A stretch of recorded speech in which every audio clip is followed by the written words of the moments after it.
Morning, guys. Mark Fresh Protect Dog Training and Big Boy, who is getting used to the pattern and the routine. So he's setting his head down because he knows I'm going to come over and play with the camera before I go back to him. So he's waiting for me to go back to him. He's been a really ball of piss and vinegar this morning, and he's hungry, right? But pattern and routine setting in because he's used to the same pattern of me setting up the camera, good, and coming back to him. So I'm using it because that's what he's giving me. Good. I'll break pattern and go to other things, but this is good stuff. So I'll use this as a baseboard for other things. Good. I didn't know what I wanted to talk about this morning because we're getting to a place where this will be a lot of repetition, right? The same thing again and again and again because we're building on pattern sets. It's going to be his whole learning process because patterns is what a dog's all about. When you train, you're basically working a dog on pattern, and they're one of the most, the animals that really gets into pattern sets. They observe, especially at this age. They're watching everything. I'm using Joker, as a mentor dog right now, and Joker's behavior, he senses it and he knows it too, is being watched by the puppy with everything he does. So when I go out and go to the bathroom in the morning, I send Joker out, and right away there's this attitude that Joker senses and knows that he's being a mentor to the other animal, to the other dog. And that's what a good mentor dog's all about, is they sense and understand what you're doing, and they sense the puppy being a puppy. One of the things is he's a little over exuberant with Joker, and he gets in his face, and Joker's a growly, and he kind of keeps his hackles are up a little bit. He has a little bit of attitude. Well, if the puppy wants to keep being too precocious, I even have a command. I say, cuff him, and Joker will, and it's over with, right? It's not a full-on attack. It's a cuff. It's just what I said. It's a done and over with type of a correction the one dog's giving the other, because the dog needs to understand that he's not allowed to be a little asshole, right? So it doesn't happen much. In fact, I think it only happened one time, and Joker did it on his own. And right away, I come in with correction. Hey, easy, and I get upset at Joker, and he knows he's got to toe a line. Joker, he's not allowed to go carte blanche and just start attacking the dog. There's got to be a reason, and mainly it's because he's being too much of an over precocious little cuss. And it's only happened once, and Joker did it on his own. I didn't tell him, but lately he's been getting so aggressively. The puppy has been getting so precocious that he's being a little asshole. So I'm waiting for a time and to tell Joker to go ahead and cuff him because he needs to be put in his place. Yep. Come on. Good. There are rules in the world. There are consequences, right? Yep. Good boy. And that builds strength. And that's the same. That's why I always kind of get into Justin Rigney, because Justin understands dogs as well, if not better than I do, because of his experience in life. I started when I was 12, but Justin's got a lot of real application in law enforcement and other things that I didn't get, which is great. But he understands and the full wiring of a dog, that they prosper from understanding pressure, right? Pressure on, pressure off. We use all these techniques, but we have little scientific little words for it and this and that. But it's basically teaching a dog how to handle pressure, how to deal with the stressors of consequences, etc.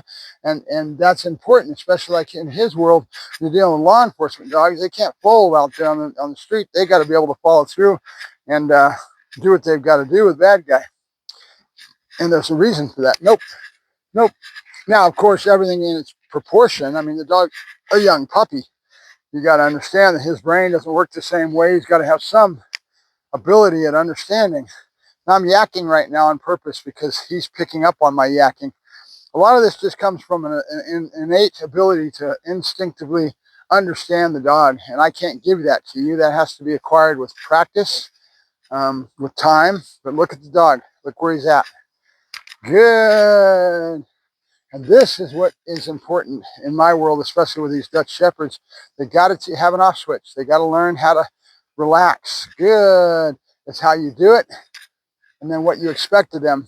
I mean, he doesn't have a place in the house. He has got his crate. I put him in there a lot. But if I had a little bit bigger, I've only got the trailer. So if I had a bigger space, I'd be doing the place board and teaching him to stay on his veranda bed, that kind of thing, because it settles a dog.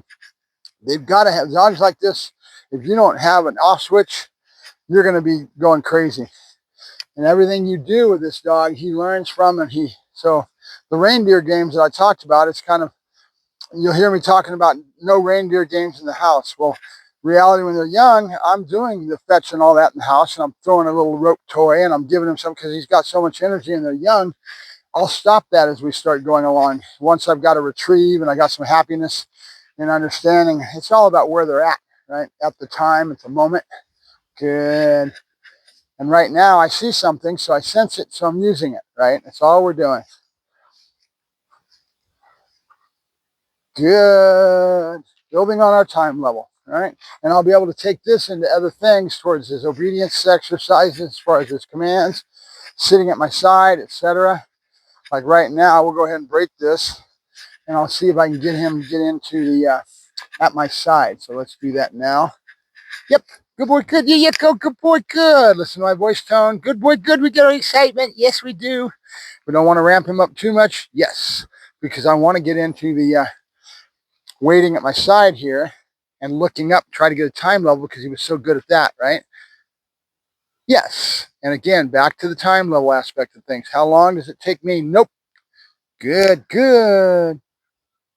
Yes. Okay. And I'm taking advantage of what he just gave us on the table, because he was giving us a long yes. And I'm trying to draw that time level out. Yes. Good boy. Good. So that he gets used to waiting. Yes. Good boy. Good. There you go. Good. One more. Patterns of 2s and 3s, right? Good boy. Yes. Good boy. Good. Nope. Good. Good boy. Yes. Good boy. Good. Couche. Good. There you go. Good. Good boy. Yep. Good boy. Good. And then swing off. We're going to do some of the bowl. So you see me kind of hinging one thing, his calmness over here, hinging it and then sitting at my side. Same thing, having him wait for that hand that was right up here and then go back to the face, right? Good. Because I want to try to see if I can get a focused heel out of him in the right way. And that's going to take some work because I'm my inexperience in doing it. But more importantly is my want to do it. You know, I've got a negative marker in my head that I just generally don't like it, but in a certain degree. But training-wise, training of behavior is important in how you get that whole, all the little stepping blocks to get that finished product, to get that real tight focused heel and really on the leg that you see Chris Syke and Oscar do. That's it. That's a practiced art. That's because they've been practicing so much with so many dogs, and so many of their clients want that. You know, they think it looks real cool. I looked at it and say, that's hours and hours of just getting the dog to stare up at me. I'm not in the sport. That's sport. You're sure to look good. Your colleagues on the bench all cheer and love it, right? But that's for your ego. Good. And that's what sport does. That's part of the sport. It is what it is, right?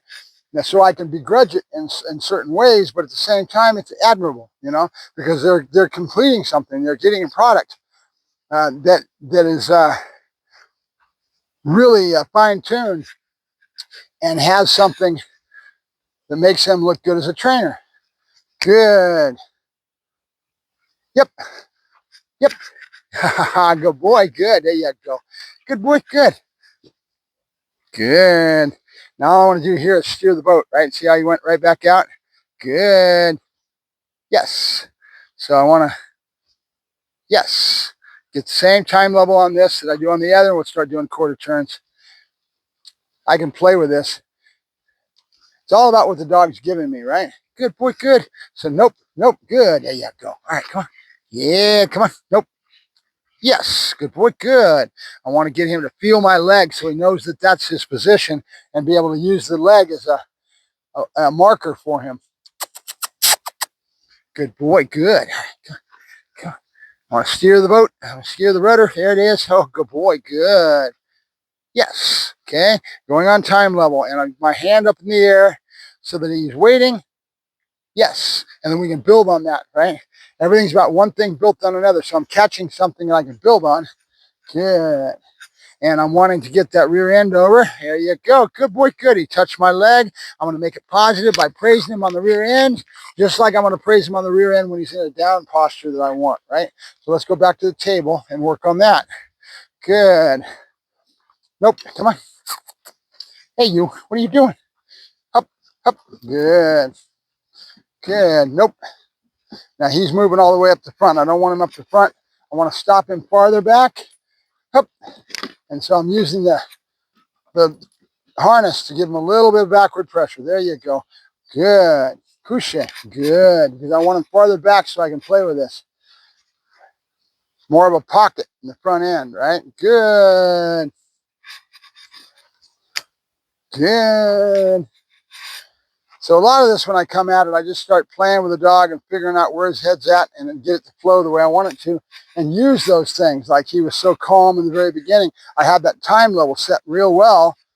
Good. And we're going to keep doing that. And then I'll take it into my sit and how long he stays looking up at me before my hand goes back down to his face. I can use that for later. So I'm just trying to patch this together on my own without any feedback coming in from somebody else. I got to watch their stuff a little more, but a lot of times I can watch videos and comments and I can catch things. I was talking to the client with Diesel, and I was expanding on the fact that one of the things that I had to my advantage, because I had experience under my belt, when I started watching Michael Ellis's videos, I could soak in a lot more than most. Nope. Good. Most people, because I already had it in my cranium, so I was able to suck that in like a vacuum cleaner, right? A lot of people that don't have the experience that I do or that this gentleman does with Diesel can't soak that in as well because they don't have the knowledge base and the experience to allow them to soak it in as fast, right? So they got to slow down until it finally goes ding, just like the dog. We're talking about the trickle, trickle, trickle, ding, the light goes on, right? Well, it's the same thing with us. All animals on God's green earth have a very similar wiring in our brain and how we learn. That's why most animals can be click treated. I can click treated a goldfish, right? Good. And you wouldn't think they don't have much of a brain. A chicken can be click treated. We were teaching them to go around little cones. Logan House came up with a bunch of chickens and we had a whole weekend of click treating chickens.